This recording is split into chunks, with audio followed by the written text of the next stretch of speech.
governments. Some politicians, or those who play at politics. Well, who are those who play at politics? Those who live off of politics and don't live for politics. Former national authorities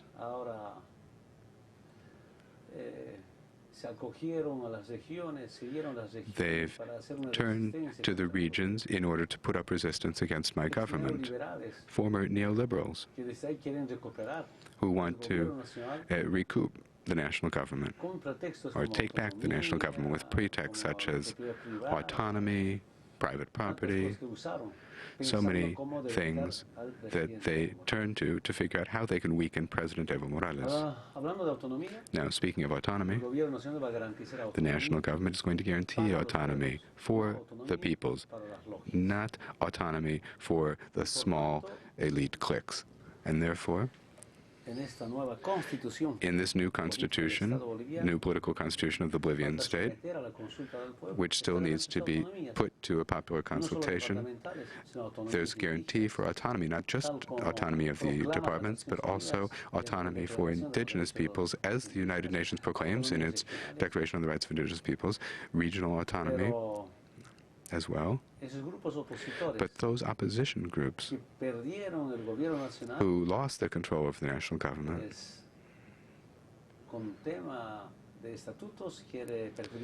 wants to use the autonomy question to damage or divide Bolivia.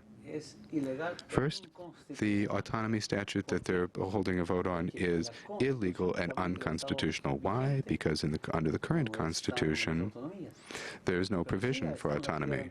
But here, we are guaranteeing autonomy. Second, any referendum must be called by the National Congress. And here, the governor decided illegally and unconstitutionally. And all because they are in agony. The historical enemies of the indigenous movement, the people and the social movements, and I should say the pro-capitalists. And why are they in agony? Because the space for them is ever more limited. And in the face of their desperation, they try to cause confusion with these kinds of calls for a vote on autonomy statute. So as it's illegal and unconstitutional, it's really like an opinion poll, and they're fully in their right to have an opinion poll. But it's not a referendum on the autonomy statute.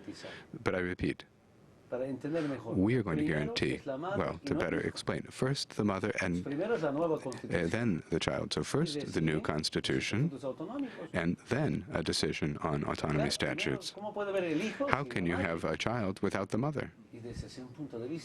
And from that point of view, they're not respecting the rule of law or legality. In my first year of government, these groups always said the president doesn't respect rule of law or legality. Now the people can see, and the whole world can see, how these sectors don't respect the rule of law. And finally, Mr. President, I know you're pressed for time. I'd like to ask you a question about the United States. As you may have heard, we're having an election for president this year, and there are two Democrats, Hillary Clinton and Barack Obama, vying for the Democratic nomination to run against McCain and the Republican candidate, John McCain. Your sense of which of these candidates has shown a policy that would be more friendlier and to the people of Latin America and the aspirations of the people of Latin America and of your country? Mira, yo no tengo por qué have no reason to get involved in the internal politics of the United States. I very much respect that there are democratic elections and primary elections within each party, Democratic and Republican. I fully respect that, and similarly, I would hope that they not meddle in Bolivia. There's a conspiracy headed up by the U.S. ambassador, and I hope that it can be withdrawn or put to a stop by the government and the people of the United States.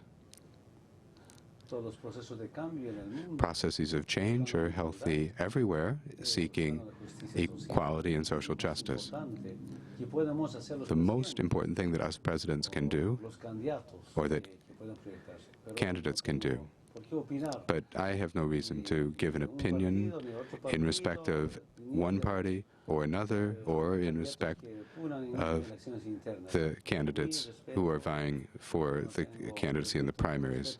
So out of respect for the people of the United States, I don't have any opinion to share or any candidate to favor. Bolivian President Evo Morales speaking to Juan Gonzalez at the Bolivian mission here in New York as he opened the permanent forum on indigenous issues at the UN. Juan, your reflections on this interview? Well, the interesting thing, once again, is that there was almost no coverage here in the United States of his visit here, and I don't think that many people in the press here understand that Morales has become a hero to indigenous peoples around the world, not just in his own country, Bolivia. For instance, our guest who just left said that she would like to nominate him for a write-in for president, because that's how indigenous people around the world are seeing the kinds of issues and the kind of message that Morales is bringing to the UN and to people around the world. If you missed any part of the interview, you can go to our website at democracynow.org for transcript, video, and audio. This is Democracy Now!, democracynow.org, the War and Peace Report. When we come back, Up the Yangtze, a new film about China.